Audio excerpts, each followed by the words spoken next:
Bonjour à tous, c'est Manga Anime Fan. On se retrouve aujourd'hui pour une autre manga review. Aujourd'hui, de la baston. Oh oui.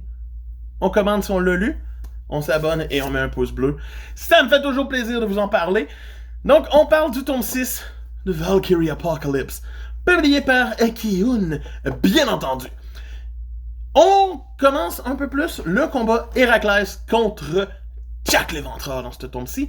Un combat qui, ma foi, est surprenant. Jack utilise toutes les ruses et les merdes qu'il peut pour réussir à vaincre son adversaire, et Héraclès reste la personne juste qu'il est censé être. Donc, c'est vraiment intéressant. J'ai bien aimé le flashback d'Héraclès. Très gentil, très joli flashback qui nous met les dieux aussi, qui nous montre un ancien Ragnarok évité. Donc, c'est quand même intelligent, c'est une belle façon de faire. J'ai apprécié son flashback, j'ai apprécié son histoire. J'aime le fait quand il est devenu Héraclès, comment il l'est devenu.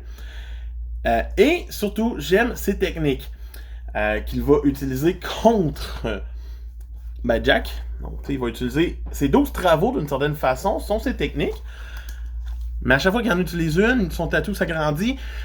Et s'il finit par être au complet sur son corps, il va mourir. Donc, c'est assez intéressant. J'ai hâte de voir si c'est ce qui va finir le match éventuellement. Je dis ça de même rapidement, mais ça se pourrait.